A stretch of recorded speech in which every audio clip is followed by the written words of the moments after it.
ആ ഒരു ചേട്ടൻ കസേര ചുമന്നുകൊണ്ട് വരുന്നുണ്ടേ. എങ്ങോട്ടാണാവോ?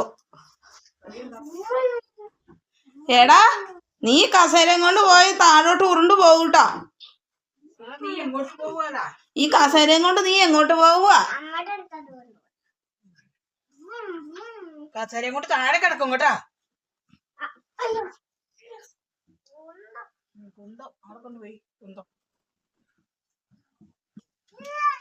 എടാ എടാ, ഇളകുന്നുണ്ട്, മറിഞ്ഞു പോകും. കസേരയും തന്നെ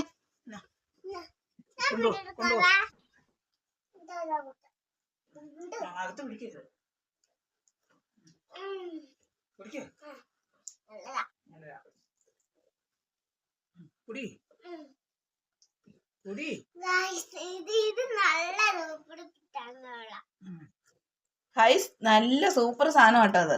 പറഞ്ഞേരെ. ഹായ് കൂട്ടുകാരെ, ഇന്നത്തെ കാര്യം എന്താന്ന് വെച്ചാ, ഇന്ന് രാവിലെയൊക്കെ കുറച്ച് വീഡിയോ ഒക്കെ എടുക്കണമെന്നൊക്കെ ഞാൻ വിചാരിച്ചു. പക്ഷെ കാര്യങ്ങളൊന്നും നടന്നില്ല. ഇന്നേരം പിന്നെ അക്ഷയല ബ്ലോക്ക് ഓഫീസിൽ SCയുടെ ഓഫീസിലൊന്ന് പോകേണ്ടി വന്നു. അവിടെ ഒന്ന് ചെന്ന് നോക്കാന്നത്. പക്ഷെ അവിടെ പോയത് എന്തിനാന്ന് വെച്ചാൽ, കൊച്ചിൻ്റെ ഗ്രാൻഡിൻ്റെ അപേക്ഷ കൊടുക്കാനായിട്ട് പോയതാ. അവര് ഇങ്ങനെ നമുക്ക് വില്ലേജിൽ നിന്ന് നേരിട്ട് തരുന്ന ഒരു ജാതി സർട്ടിഫിക്കറ്റാണ്. അത് ആദ്യം അവിടെ കൊടുത്തപ്പോൾ അവരൊന്നും പറഞ്ഞില്ല. ഇത് ഇങ്ങനെ ബാർകോഡ് ഉള്ളതാക്കി തരണമെന്നൊന്നും പറഞ്ഞിരുന്നു. നമുക്കിത് അറിയത്തില്ലല്ലോ. ബാർകോഡ് അത് കൊണ്ടുപോയി SCയുടെ ഓഫീസിൽ കൊടുത്തു കഴിഞ്ഞാൽ അവർ അന്ന് തന്നെ അത് ശരിയാക്കി തരുമെന്നാണ് പറഞ്ഞത്. പക്ഷേ വാലിഡ് ആയിട്ടുള്ള ജാതി സർട്ടിഫിക്കറ്റ് തന്നെ വേണം, അതായത് കാലാവധി കഴിയാതെ. ഇത് നമുക്കറിയത്തില്ലായിരുന്നു. ഇന്ന് അവിടെ ചെന്ന് നോക്കി കഴിഞ്ഞപ്പോഴാണ് പറയുന്നത് ഇത് കാലാവധി കഴിഞ്ഞിട്ട് 5-6 മാസമായിരുന്നു. അതുകൊണ്ടാണ് കൊച്ചിന് അത് ശരിയാകാത്തത്.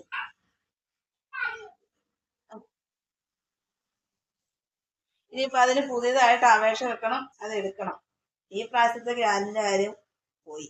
ഇനിയിപ്പോൾ അത് കിട്ടില്ല. 15-ാം തീയതി വരെ എങ്ങാണ്ടേ ലാസ്റ്റ് ഡേറ്റ് ഉള്ളൂ. ഇനി അതിന് പുതിയ അപേക്ഷ കൊടുത്ത് വരുമ്പോഴത്തേനും 7 ദിവസം കഴിയും. 7 ദിവസം കഴിയുമ്പോഴത്തേനും ജാതി സർട്ടിഫിക്കറ്റിൻ്റെ കാലാവധി കിട്ടില്ല. ജാതി സർട്ടിഫിക്കറ്റിൻ്റെ അല്ല, ആപ്ലിക്കേഷൻ കൊടുക്കുന്നതിൻ്റെ. എനിക്കിട്ടാവും പണിതുകൊണ്ടിരിക്കുക അവിടെ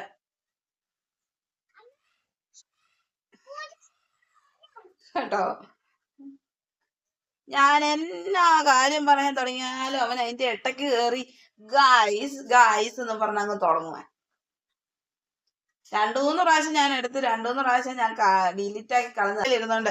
അവൻ എന്നാലും അവിടെ അപ്പൻ ഇന്നലെ കൊണ്ടുവന്ന ആറ്റുമീൻ അവിടെ കിടപ്പുണ്ട്, അതിനെ കുറിച്ച് സംസാരിച്ചോണ്ടിരിക്കുക. ഞാൻ ഇവിടെ നിന്നുകൊണ്ട് നിങ്ങളോട് വർത്താനം പറയാന്ന് പറഞ്ഞ് ഹായ് കൂട്ടുകാരെ എന്ന് പറയുമ്പോഴത്തേനും അവൻ പറയും ഇത് ഞങ്ങളുടെ ആറ്റുമീനാണേ, ഇത് അച്ഛൻ ഇന്നലെ പിടിച്ചോണ്ട് വന്നതാണേന്ന് പറഞ്ഞിട്ട് അവിടെ നിന്നിട്ട് ചെലച്ചോണ്ട് നിൽപ്പുണ്ട്. ആദ്യം ഞാനൊന്ന് ഓടിച്ചു, മിണ്ടാതിരിക്കണമെന്ന് പറഞ്ഞു. ഇപ്പൊ പറഞ്ഞു മിണ്ടാതിരിക്കണമെന്ന് പറഞ്ഞിട്ട് അവൻ മിണ്ടുന്നില്ല, മിണ്ടാതിരിപ്പുണ്ട്. ഞാൻ എന്തായാലും പറയാൻ തുടങ്ങുമ്പോഴത്തേനും അവൻ അവിടെ തുടങ്ങും. ഞാൻ നിന്നെ ആറ്റുമീനൊക്കെ എടുത്ത് തോട്ടി കളയും, അല്ലെങ്കിൽ ഇന്ന് ഞാൻ പൂച്ചക്ക് കൊടുക്കും മിണ്ടാതിരുന്നിലേക്ക്. ഏട്ടാ, നീ മിണ്ടാതിരുന്നാ നിന്റെ ആറ്റുമീൻ നിനക്ക് കിട്ടും, ഇല്ലെങ്കിൽ ഞാൻ അതെടുത്ത് തോട്ടി കളയും. കളഞ്ഞ ഇപ്പം കിടന്നിട്ട് ഗായ്സ് നോക്കുന്നില്ല, കാണിച്ചു തരാം. അവൻ എന്നാ ഗൈസ് എന്ന് വെക്കുന്നതെന്ന് നമുക്ക് നോക്കാം. ഗൈസ് അവൻ നിക്കുന്നത് വലിയ കാര്യം കാണിച്ചോണ്ട് നിക്കുന്ന കണ്ടോ. ഒരു കസേര അവനും ഉണ്ട്, ഒരു പൂച്ചായും ഉണ്ട്, ഒരു അമ്മമ്മയും ഉണ്ട്. അവന്റെ എവിടെ നിന്നാലും അവന്റെ പുറകിൽ ഒരു പൂച്ച കാണും. ടോമാഞ്ചറിയുടെ കൂട്ട്.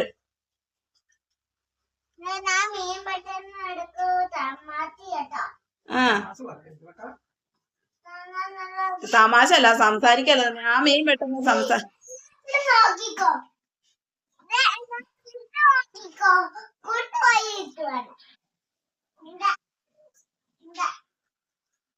എടാ, നിന്റെ അച്ചാച്ച കൊണ്ടുവന്ന ആറ്റുമേൻ എന്തേ? ഞാൻ തോട്ടിക്കളയട്ടെ.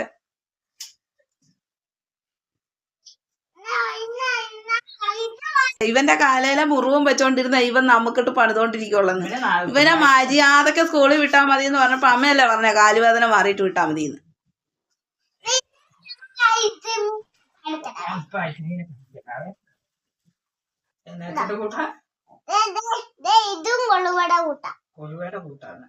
അത് കൊഴുവയാണോടാ? അത് കരിമീൻ. ഏത് കരിമീൻ? ഇതിന്റെ അമ്മയാണോ?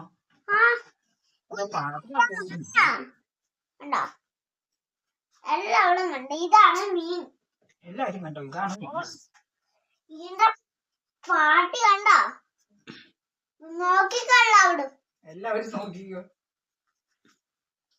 പൊള്ളിന് വീണോ കണ്ടിട്ട് അവൾ കയ്യും അതെന്നാ മീനാന്ന് പറ. പേര് പറ. കരിമീൻ കരിമീൻ കരിമീൻ. കടിമീൻ.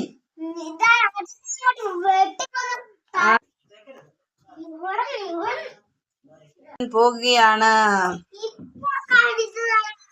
ആ ഇപ്പൊ കാണിച്ചു തരാം. ഇട്ടടാ അടച്ചു വെച്ചാടാ നാറ്റം വരും. അന്ന് ഞാൻ തിരുവനന്തപുരത്തിന് പൊക്കോളാം. ഞങ്ങൾ മീൻ തിന്നട്ടെ. നീ പോണില്ലേ? നീ പോണില്ലേ? വണ്ടി വിട്ടോ. എന്തോ ഞാൻ തിരുവനന്തപുരത്തിന് പോവേ. ആ പൊക്കോ പൊക്കോ വണ്ടി വിട്ടോളാം. ഈ സാധനം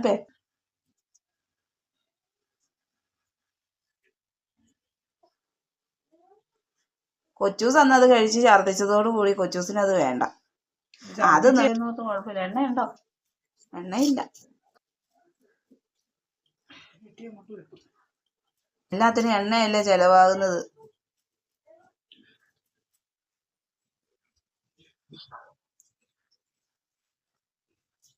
നീ എന്നതാണ് അവിടെ കിടന്ന് ഉണിഞ്ഞു കിടന്ന് നോക്കുന്നേ? അതിൻ്റെ അകത്ത് പപ്പീനെ ഒന്നും കാണത്തില്ല.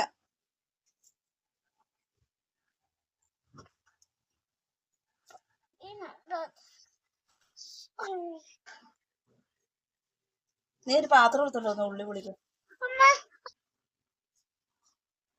കൊച്ചോരോന്ന് എടുത്ത് തന്നാ മതി, അമ്മ പൊളിക്കാം. ഞങ്ങൾ ഒടുങ്ങിയതാണ്.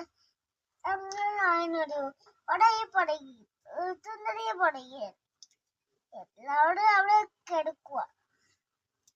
പറഞ്ഞപ്പോ എല്ലാ കൊച്ചുത്താണ് കിടന്നത്. ഞാൻ കുടിക്കുന്നത് അന്നാട് ഞങ്ങളെ ഇപ്പൊ അവിടെ കിടന്നതാണ്.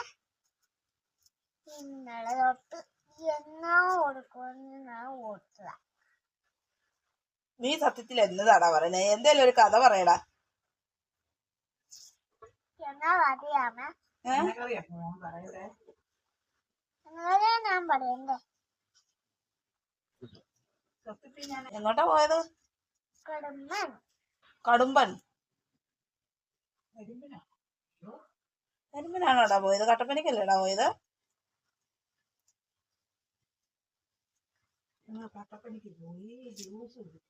പറയടാ. കട്ടപ്പനക്ക് പോയിട്ട് നീ എന്നാ മേടിച്ചേ? ഒന്നും മേടിച്ചില്ലേ?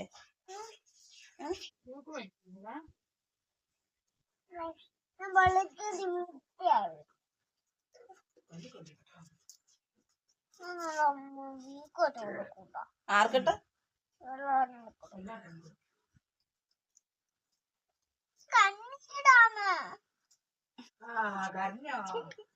ഉള്ളി പൊളിച്ചാ കറിയും. ഉള്ളി പൊളിച്ചാലേ ഉള്ളി പൊളിച്ചാ കറി ആരാന്നറിയാവോ?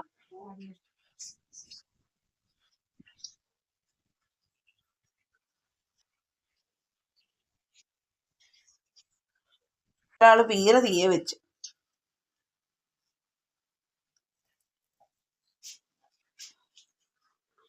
ഒന്നര സമയമായി. ഞങ്ങളുടെ മീൻ പീര റെഡി ആയിക്കൊണ്ടിരിക്കുന്നു. മത്തിപ്പീര.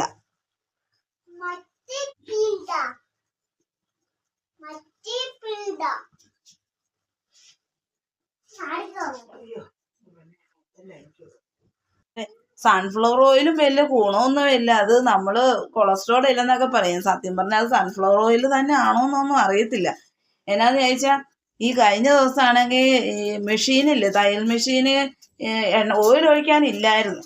ഓയില് ഒഴിക്കാനില്ലാതെ വന്നു കഴിഞ്ഞപ്പോ ഇത് നല്ല തെളിഞ്ഞ ഓയിലാണല്ലോ, അപ്പൊ ഇതിന് നല്ല ഇതുണ്ടല്ലോ എന്ന് ഓർത്തോണ്ട് ചുമ്മാ കൊണ്ടുവന്ന് ഒഴിച്ചു കഴിഞ്ഞിട്ട് പിറ്റേ ദിവസം നോക്കുമ്പോ ആ സാധനം അനങ്ങുന്നില്ല. പശ.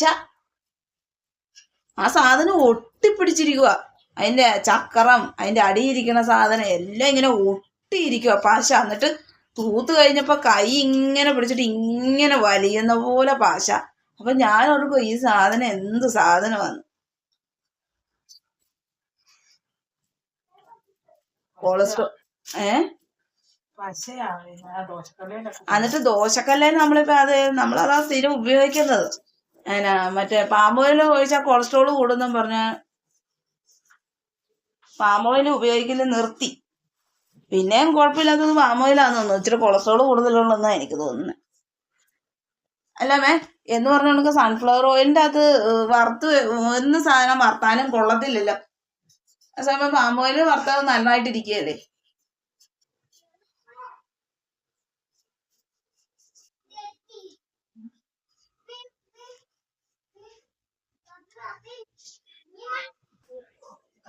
ഒരാൾ ആ കട്ടിലയിൽ ഇരുന്ന് ചോറ് തിന്നുന്നു, ഒരാളെയും ഇവിടെ ഇരുന്ന് ചോറ് തിന്നുന്നു.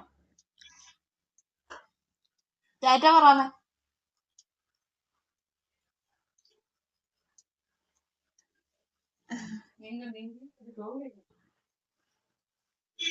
എന്നിട്ട് വീട്ടിൽ ഇത്രയൊക്കെ ഉള്ളു. വലിയ കാര്യമായിട്ടൊന്നുമില്ല. എല്ലാവരും ഞങ്ങളെ സപ്പോർട്ട് ചെയ്യണം.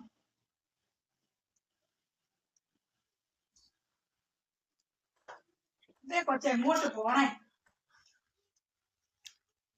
കൊച്ചിനോട് ഞാൻ പറഞ്ഞു മനുഷ്യര് പിടിച്ചോണ്ട് പോകുന്ന. ടാറ്റാ.